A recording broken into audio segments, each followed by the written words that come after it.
Hello students, welcome to my channel study with Nitai sir. आज मैं आप लोगों को क्लास 10th का जो टर्म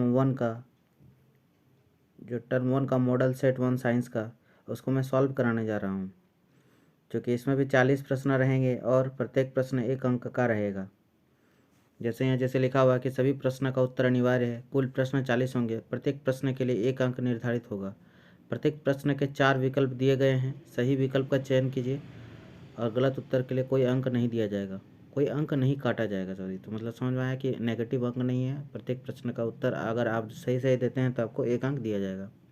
तो चलिए देखते हैं पहला प्रश्न क्या है।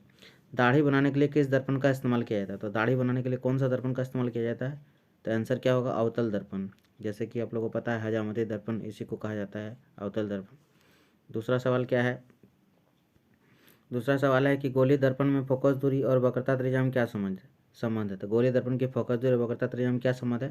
तो एफ बराबर r/2 होता है। क्या होता है? एफ बराबर r/2। तो ये इसका आंसर हो जाएगा। ठीक है, इसी प्रकार से आगे देखते हैं कि तीसरा सवाल क्या है। प्रकाश के अपवर्तन की क्रिया में कौन सी भौतिक राशि अपरिवर्तित रहती है?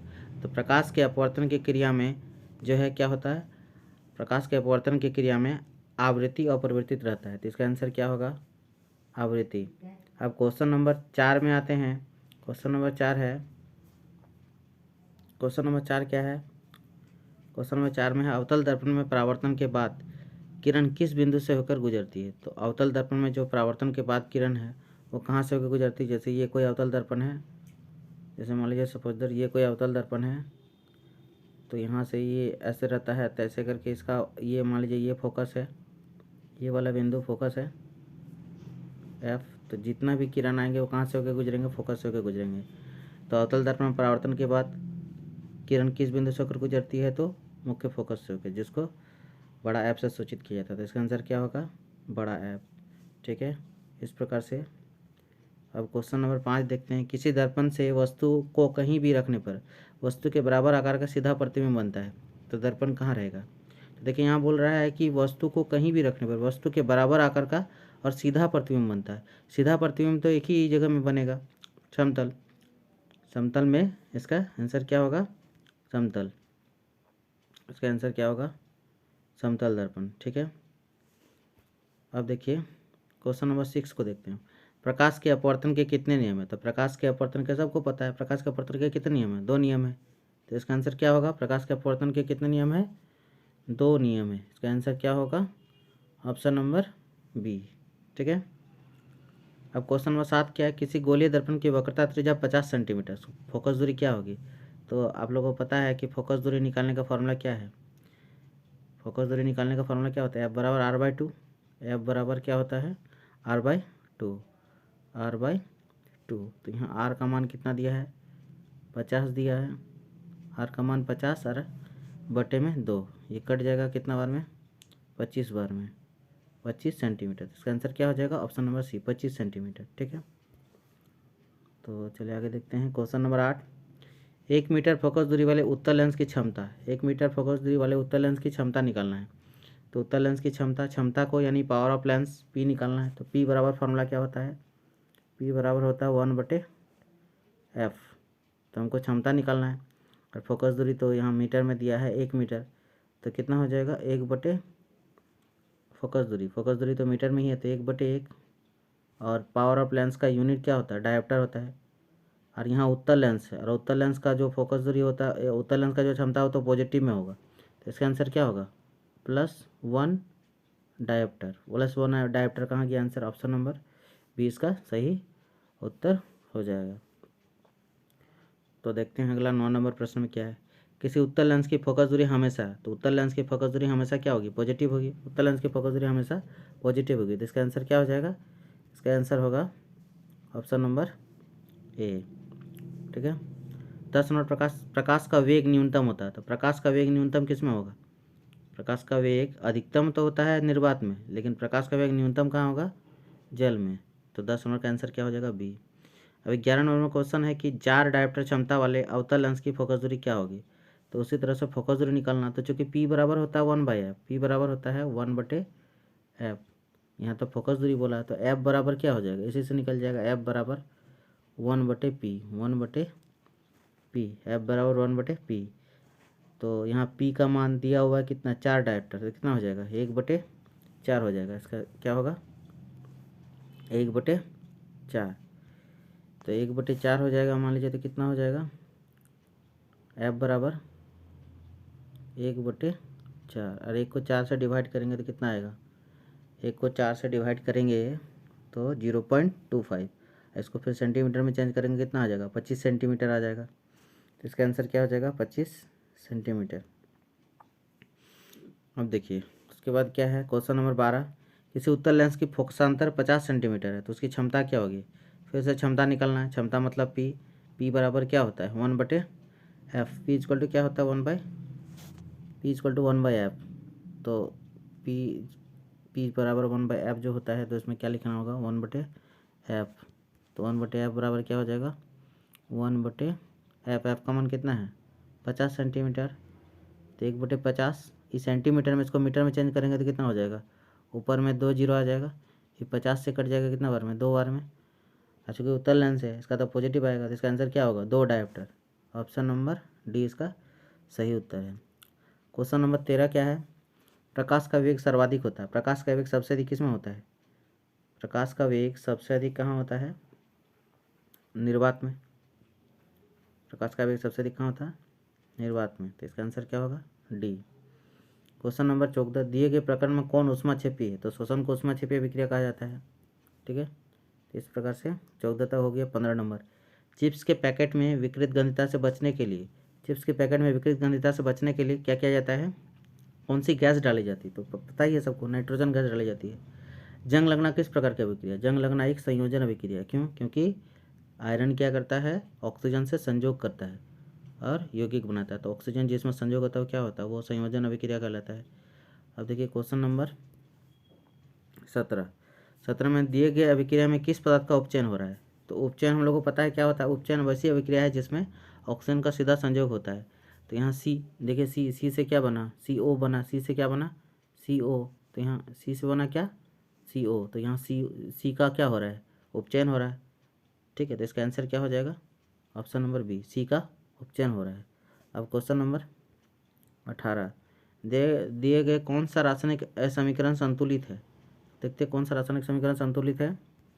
तो यहाँ देखिए पहला वाला कैसे, यहाँ Ca1 है, Ca1 है, ऑक्सीजन यहाँ देखिए यहाँ 2 को है, यहाँ 2 को, टोटल 4 को, तो यहाँ देखिए ऑक्सीजन 3 और 1 4, और यहाँ देखिए ऑक्सीजन यहाँ 3 और यहाँ 1, टोटल कितना हो, इधर भी ऑक्सीजन टोटल 4, इस साइड भी ऑक्सीजन टोटल 4, कैल्शियम इस साइड 1, कैल्शियम इस साइड 1, तो इस प्रकार से पहला वाला जो है इसका सही आंसर हो जाएगा। 19 नंबर क्वेश्चन देखते हैं क्या है। 19 नंबर में पूछा है, दिए गए चित्र में कौन सी अभिक्रिया हो रही है, कौन सी अभिक्रिया हो रही है, Pb + CuCl2, Pb + CuCl2 अभिक्रिया करके क्या हो रहा है PbCl2 + Cu। तो देखिए यहाँ ध्यान दीजिए, Pb और Cl2 मिलके PbCl2 बना दिया, कॉपर का विस्थापन हो रहा है, नहीं कॉपर को डिस्प्लेस कर दिया, तो इसका आंसर क्या होगा D, option number D, option number D क्या होगा विस्थापन अभिक्रिया। ठीक है, अब देखते हैं क्वेश्चन नंबर 20, दिए गए पदार्थ में कौन सा गंधीय सूचक की तरह व्यवहार करता है, गंधीय सूचक मतलब ऑल्फैक्टरी इंडिकेटर, तो क्या क्या होता है लौंग, उसके बाद प्याज, वेनिला, ये सब जो है क्या है ऑल्फैक्टरी इंडिकेटर मतलब गंधीय सूचक। तो 20 नंबर का आंसर क्या होगा, 20 का आंसर हो जाएगा ऑप्शन नंबर डी प्याज। हड्डियों को जोड़ने के लिए डॉक्टर किस लवण का प्रयोग करता है, तो पता ही है हड्डी को जोड़ने के लिए कौन सा, प्लास्टर ऑफ पेरिस, तो प्लास्टर ऑफ पेरिस का फॉर्मूला क्या होता है CaSO4.1/2H2, तो इसका ऑप्शन नंबर डी हो जाएगा। ठीक है, अब देखते हैं क्वेश्चन नंबर 22, क्वेश्चन नंबर 22 में क्या है, विरंजक चूर्ण का सूत्र क्या होता है, विरंजक चूर्ण का सूत्र क्या होता है CaOCl2, तो option number C, option number क्या होगा इसका ऑप्शन नंबर सी। दिए गए चित्र में कौन सी अभिक्रिया हो रही है, देखिए इसमें क्या हो रहा है, कैथोड एनोड करके जो ये इस तरह का किया जा रहा है, इसमें कौन सा अभिक्रिया हो रहा है, तो इसमें वियोजन अभिक्रिया हो रहा है। ठीक है, कौन सी अभिक्रिया हो रहा है वियोजन अभिक्रिया, ऑप्शन नंबर बी। ठीक है, अब आगे देखते हैं क्या है, टमाटर में कौन सा अम्ल पाया जाता है, टमाटर में कौन सा अम्ल पाया जाता है, तो टमाटर में आपका ऑक्जेलिक अम्ल पाया जाता है, ऑप्शन नंबर, टमाटर में कौन सा ऑक्जेलिक अम्ल, ऑप्शन नंबर डी। ठीक है, अब क्वेश्चन नंबर देखते हैं 25 नंबर, तनुकरण की प्रक्रिया में क्या होता है? तनुकरण का मतलब होता है कि तनुकरण का मतलब होता है क्या है? H+ और OH- की सांद्रता में कमी, यानी ऑप्शन नंबर सी इसका आंसर हो जाएगा। क्या होगा? ऑप्शन नंबर सी, H+ और OH- आयन की सांद्रता में कमी। क्वेश्चन नंबर 26 में क्या है देखिए, निम्नलिखित में से कौन सा प्रकाश रासायनिक अभिक्रिया का उदाहरण है? प्रकाश वियोजन अभिक्रिया का उदाहरण है। प्रकाश वियोजन अभिक्रिया सिल्वर ब्रोमाइड वाला हो जाएगा, क्योंकि प्रकाश की उपस्थिति में अपने आप को डिस्प्लेस्ड कर देता है। ठीक है, तो इसका आंसर क्या हो जाएगा? इसका आंसर हो जाएगा ऑप्शन नंबर ए। अमीबा अपने किस अंग से भोजन ग्रहण करते हैं? तो कुटपाथ द्वारा, ऑप्शन नंबर सी। तो इस प्रकार से क्या है, क्वेश्चन 27 तक हो गया। 28 नंबर, पाचन प्रक्रिया में वसा का एमल्सीकरण कौन करता है? पाचन प्रक्रिया में वसा का एमल्सीकरण कौन करता है? तो ऑप्शन नंबर डी, पित्त करता है। कौन करता है? पित्त। क्वेश्चन नंबर 29, निम्नलिखित में से किस जीव में स्वपोषी पोषण होता है? स्वपोषी पोषण किस में होता है? जो अपना भोजन स्वयं बनाता है। तो अमरबेल, कवक, अमीबा, ये सब तो नहीं होगा। इसका ऑप्शन डी सही हो जाएगा, आम। आम हरा पौधा है जो क्या करता है? अपना भोजन स्वयं बनाता है।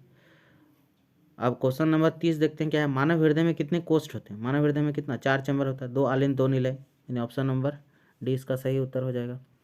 अब क्वेश्चन नंबर 31, श्वसन वर्णक किसे कहते हैं? श्वसन वर्णक किसे कहते हैं? श्वसन वर्णक हो जाएगा क्या? क्लोरोफिल। श्वसन वर्णक किसको कहते हैं? क्लोरोफिल को कहते हैं, यानी ऑप्शन नंबर ए। 32 नंबर क्वेश्चन क्या है? उत्सर्जन तंत्र की क्रियात्मक इकाई क्या है? तो उत्सर्जन तंत्र यानी किडनी, उत्सर्जन तंत्र का क्रियात्मक इकाई क्या है? नेफ्रॉन, जिसको हिंदी में क्या बोलते हैं? वृकाणु, यानी ऑप्शन नंबर सी इसका सही आंसर हो जाएगा। इस प्रकार से 32 तक हो गया। 33 नंबर देखते हैं क्या है। वृक्क की क्रियाशीलता कम होने पर रक्त के शरीर से बाहर निकालकर छानने की प्रक्रिया को क्या कहते हैं? तो आप लोग जानते होंगे, डायलिसिस कहते हैं उसको। उस प्रोसेस को क्या कहते हैं? डायलिसिस। उसका हिंदी नाम क्या? अपोहन। तो इसका आंसर ऑप्शन नंबर बी हो जाएगा, अपोहन। अब क्वेश्चन नंबर 34 है, जनन की मूल घटना क्या है? जनन का मूल घटना क्या है? डीएनए का कॉपी, अर्थात ऑप्शन नंबर सी, डीएनए की प्रतिकृति बनना ही जनन का मूल घटना है। अब देखते हैं क्वेश्चन नंबर 35 क्या कर रहा है। क्वेश्चन नंबर 35 है कि दिए गए चित्र किस प्रकार के जनन को दर्शाता है? तो देखिए, बहुत सारा जीव बन रहा है, मतलब ये बहुखंडन का फिगर है। क्वेश्चन नंबर 36 में क्या, नर युग्मक और मादा युग्मक के संलयन को क्या कहते हैं? तो नर युग्मक और मादा युग्मक के संलयन को क्या कहते हैं? निषेचन कहते हैं। ऑप्शन नंबर ए इसका सही आंसर हो जाएगा। अब क्वेश्चन नंबर 37 देखते हैं क्या है इसमें। क्वेश्चन नंबर 37 क्या, लड़कों में यौनारंभ के लक्षण का नियंत्रण कौन सा हार्मोन करता है? तो लड़कों में यौनावस्था के लक्षणों का नियंत्रण कौन करता है? लड़कों में टेस्टोस्टेरोन। इसका आंसर क्या हो जाएगा? Option number A. Question number 38 क्या है, सौर स्थिरांक का मान क्या है? तो सौर स्थिरांक का मान कितना होता है? 1.4 किलोवाट प्रति metre square. Option number A. Question number 39 क्या है, जैव गैसों का मुख्य घटक क्या है? जैव गैस का मुख्य घटक क्या है? मीथेन है। Option number D. Question number 40 में देखिए क्या है, महासागर के तापीय ऊर्जा प्राप्त करने के लिए महासागर के पृष्ठ के जल का ताप और 2 मीटर की गहराई के जल के ताप में कितना का अंतर होता है? कितना होता है? 20 डिग्री सेल्सियस। बताइए आपको। तो इस प्रकार से जो है 40 प्रश्न का आंसर हम लोग भली भांति कर लिए।